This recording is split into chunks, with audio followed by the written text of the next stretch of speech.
Hey there, hi, this is Randy Wallace with Fox 26. It's 3 o'clock on a Tuesday, and we all know what that means, a live stream of Behind Breaking Bond. Joining me is my lovely assistant.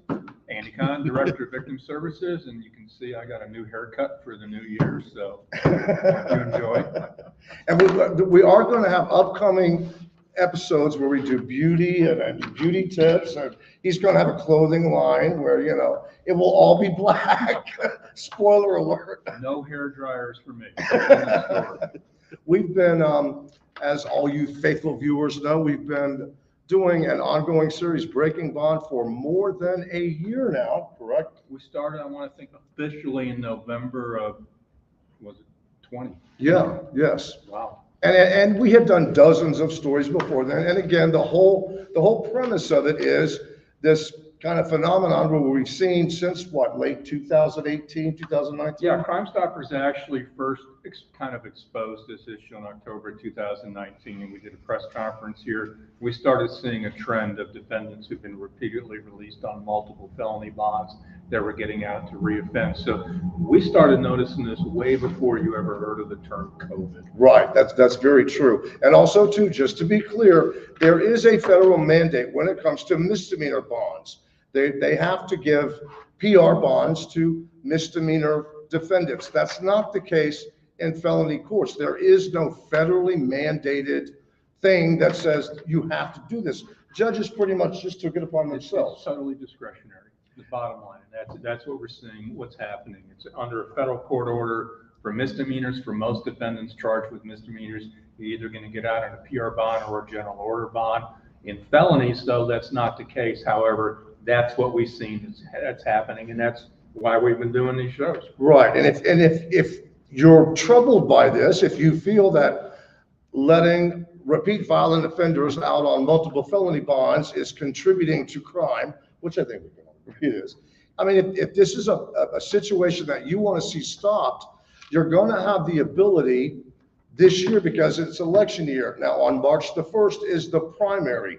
Not every single criminal district court judge is up for re-election this year. Some of them, they were elected in 2020. They won't be up for election until 2024, but there are several judges that are up this November, and every single sitting district criminal court judge has an opponent. Last week, we spoke to Linda. Is it the Maserati? Close. That's close. Yes. Mazzaghetti. Maserati. She's in the Democrat primary running against 248th Criminal District Court Judge Hillary Unger. Joining us this afternoon is Julian Ramirez. He's running as a Republican. That's right, Randy. And by the way, good afternoon to you and Andy. It's good to be with you this afternoon. And yes, I am a candidate for judge of the 248th Criminal District Court on the Republican side. Tell us about your background. You were an assistant DA for a long time. I was actually, Randy, I've been a lawyer for more than 32 years, 27 of which were spent at the Harris County District Attorney's Office. I went to work there straight out of law school way back in 1989. What made you decide to run for judge? Well, Randy, you know, I was approached first off by friends of mine who said, you know what, we need good judges who are going to actually follow the law. And I did not immediately jump at the opportunity to run for judge. I'm happy with the way my life is right now. But I thought about it, I did some research on it, prayed about it, and decided, you know what, we've got some serious problems down at the courthouse. And I felt like I could do something about it. And that's why I'm running, to make our community safer. Let me ask you a question. So when you decide to run, what happens next? Do you focus in on a certain court, or does someone say, well, the following courts are... That's a good question. How do you pick which... Yeah. This particular court you were going to run against? Well, the folks who were encouraging me told me what courts were available. And so I looked at those, you know, and frankly, some of the judges are doing an okay job. You know, I don't have a problem with them, all things being equal. But the 248th was one of those that I looked at. And one of the things I did was I Googled news stories on the 248th and the incumbent judge there, and a number of stories popped up. And I'll call them horror stories. about all the folks who had been harmed by by defendants who had been let out on low or PR bonds multiple times. And it was shocking, really, because having worked at the courthouse for more than 3 decades, that sort of stuff never used to happen. But now it's an everyday occurrence. Well, and you pointed that out, and it's true that we've done a few stories where Judge Hillary Unger was sort of the judge that had released a defendant that went on to commit. Probably the one that's gathered the most notoriety and took on national news is what happened to Martha Medina, Right. 71-year-old grandmother who was actually being cased by several defendants after she left the bank, then goes to McDonald's, walks out after getting breakfast and is accosted by one of the defendants trying to steal her purse and ends up killing her. That defendant, who was out of the 248th District Court, was on a bond not just for capital murder, he was also on a bond for aggravated assault of a family member, and he also had 3 prior felony convictions, albeit. And, Julian, you've been around, doing this for a while. I've been around, Randy, you've been around, we've all been doing this for about 30 years. Yes, That's pretty 30 amazing. plus, yes. And we're still here. Yeah. It used to be unheard of that a defendant charged with capital murder, especially one with a background of criminal history like Andrew Williams has, would actually get a bond for capital murder. But it's happening more and more. Actually, we've got 113 defendants out on a capital murder bond. It was almost unheard of years ago. I mean, you were down in the courthouse as a prosecutor. Did you ever run into people? Yes, been down there for a long time. And basically the law is that after a period of time, even a capital murder defendant would in most cases be entitled to a bond or have a bail set in some amount. But the frequency with which defendants have been getting out on capital murder charges is certainly unheard of. And can you stop? I mean, if you see a defendant that they're out on 3, 4 aggravated robbery charges, I mean, the fact that you're picking up a new criminal offense, you violated your bond. I mean, as a judge, can't you say, hey, I'm not going to let you keep going in and out of jail. You're going to stay there to go trial. Absolutely, there are recourses in those types of situations. You can hold them at no bond for a period of time. You can set high bonds on those cases to ensure that they either stay in so they don't get to victimize people out in the community, or if they do get out, then there's a disincentive there to end up back in the criminal justice system. I mean, it's so much different now, isn't it, than when you were there, or even like back 2015. But we know there's a difference because, as you and I have said repeatedly, we never did stories on defendants out on capital murder bonds until within the last year. It was almost unheard of. And especially when you're getting what I would consider a lowball bond. For capital murder, I can see exactly what you were saying, Julian. If you have to set a bond, you make it pretty darn high, $500,000 or whatever. But $150,000 bond for someone with as a habitual violent felony, that's pretty much chump feed. It does seem that way nowadays, and such that the legislature had to step in, last year and pass a bail reform bill, which is a good bill and I think will help the situation. But ultimately, it comes down to the judges exercising their discretion and following the law, and that's really where the problem lies. And that's why I'm running, because I want to see the law enforced, and I'm not seeing that now in the 248. And to kind of talk about what he just pointed out, in all the years that I've been a reporter, up until recently, up until this whole breaking bond thing, I never did a story where a judge had repeatedly released someone that went on to kill somebody. I mean, if that happened, that'd be like a big headline grabbing story, right? Right. I mean, do you recall that ever happening when you were? No, the repeated occurrence of that, no, didn't happen. Every once in a while, you'd see where someone got out and they committed, or at least were charged with another serious violent crime, and everybody would go, "Oh my gosh, what's going to happen to the judge? They're going to be in trouble." But not an everyday occurrence the way we've seen in the last couple of years.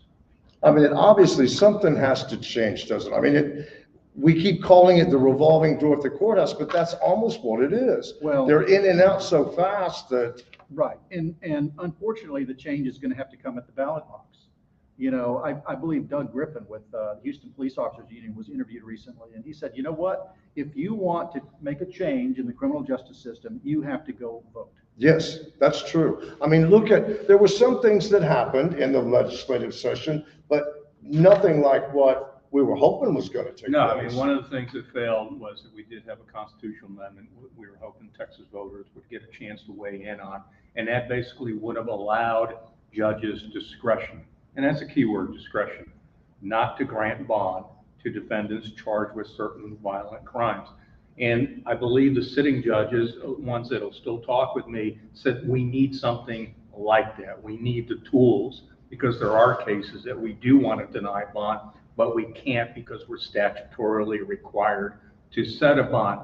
Unfortunately, that didn't pass, so we're going to have to come back and do something like that again. But I see no harm with having discretion.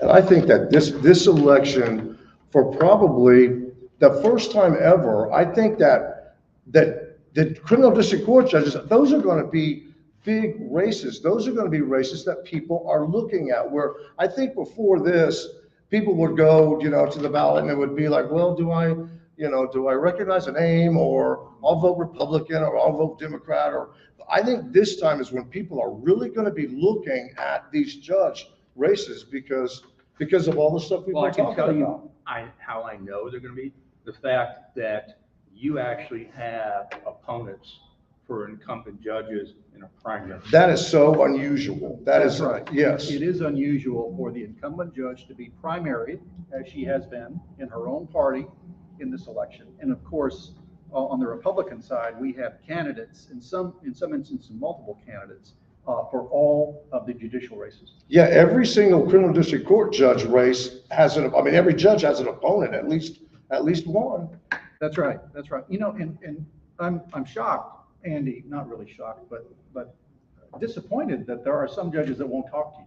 Oh, you should sue. Hey, because I beg. I beg. know Andy since he was with the city of Houston. Yeah. Right? So in a sense, Andy has always been in public safety. When you were at the DA's office, I know I probably interviewed you at least 3 times, I would say. I mean, I remember sitting down and talking to you, and there was at least one where it wasn't, the DA's office didn't look that great, but you sat there and you did an interview and you talked to me, and I was not mean to you at all, was I? No, you've never been. Let's pull up that interview right now. No, You be the judge. He's the mean one. I'm the nice one. He's the mean one. No, but what bothers me is that there's this antagonism between some of the judges and Crime Stoppers, and I've never seen that before. Oh, it's become us against them, which is really stupid. But I mean, isn't that what it's become? We actually talked about that in today's press conference. Yeah. We talked about the fact that we've been doing this for 41 years. We're the nation's leading nonprofit public safety, and the fact that all of a sudden we're getting negative pot shots taken at us and throwing out some really, we had not a district court judge, but a county court judge last week that basically lambasted us and told us he doesn't want Crime Stoppers in schools and the like. Where are you coming from? I don't understand that. Why a judge over a criminal court would be against an agency named Crime Stoppers. Right. On the surface, it makes no sense. And I've been a reporter long enough to know I can't. If you were a judge, I know you can. I can't say, well, hey, let's talk about the Joe Brown case. It's pending in your court. You can't talk about it. But if there's certain things going on in your courtroom, or there's certain decisions that you're making, you could do an interview about in generalities, not talking about a specific case. I've begged these judges, and before I forget, 248th Criminal District Court Judge Hillary Unger, we're talking to him. Last week, we talked to your Democrat candidate. We want to talk to you. We want you to come here. You can say whatever you want to. You can tell us how ugly and stupid we are, which isn't a stretch. Well, since we're doing this live, because didn't one of the judges say he wanted to do an interview with you, but he didn't want anyone to edit it? Right, yeah. And this is what, there's no editing here. I mean, he's saying what he wants to say. He can say anything he wants to say. And we are offering that to every single judge, judicial candidate from here Republican, until Democrat, whatever. Yeah, whatever, it does not matter. wherever you want to be. Yes, if you're running for a district court judge, then we want to hear from you. And you didn't hesitate. I mean, you were more than happy to come on here and talk to us. You want people to know why you're running for judge. Just like you said, Absolutely. it's not like something you have to do, right? It's, Right, and in all honesty, you know, part of the reason I'm running is because I learned more about our problems through watching some of the reports put together by you and Andy, right? That's education, right? And it's important that voters understand the issues, right? And those stories actually help me to understand the issues. and one of the things that I absolutely love about what we've done, it's all a matter of public record. We're not telling you things that we think happened or may have happened, or it's his opinion or my opinion. Every single Breaking Bond segment has information that if you wanted to go get this yourself, you could. It's not like, you know, a national news network like Fox or CNN is going to take our stories and go, this is wrong, and we can prove it, because it's never, you know, it's never happened before. Everything's Right. documented, everything is looked over, you know, so we're very careful. And we've never had, not one judge has ever, that we've profiled in a Breaking Bond has said, hey, that's wrong, that information is wrong, that's not correct, right? Let me ask you, Julie, you have a long career as a prosecutor. I know there's probably certain cases that do stand out in your, you know, distinguished career. Can you share what some of the cases that, you know, Well, you remember? So many, Andy, you know, I know you've been involved with Kerry and Lou Ruiz. So, Great people, great people. Case involving the murder of their daughter, Felicia. And we were able to bring 2 of those offenders to justice. And the third remains at large in Venezuela, beyond our capability to bring him back at this time. But no one has given up on that. You That's know, correct. there's That's still correct. people hoping to That's get him back in the United That's States. a pending case, you know, the file's still over there at the DA's office. It was in my office for many years, and I still believe at some point, you know, we're going to be able to bring him back. I do too. Yeah. Potential voter Ismael on Facebook says, just like cops, hold judges accountable. Well, that's what voters can do. That's where the voter comes in. We all get to do that when we go and vote.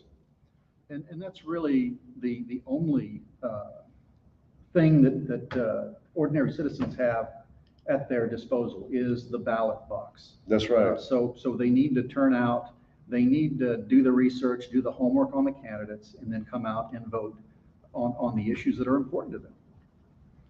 All right, so we'll give you, Julian, the last word. If you're going to, you know, say anything to the electoral voters in Harris County, what would you want to tell them? I would say, listen, I am running to see that the law is enforced. I don't think that's been happening recently, at least in the 248, especially with regard to the setting of bail on violent offender cases. The law says that a judge is supposed to consider a number of factors, including the safety of the victim and the safety of the community. And based on what I've seen, I don't think that's being done. That's bothersome to me. That's why I'm running, to help make our community safer. Julian Ramirez, thank you so much for joining us on Behind Breaking Bond. Yep. Would you like to? Good luck on your race. So Yes, we got very a segment tonight, right? Yeah, Oh, be here's sure. the tease. That's TV That's vernacular terms. Nice little for like segue there, right? Yes, tonight at 9 will be another riveting episode of Breaking Bond. Be sure to tune in, and thank you so much for watching. Thank you.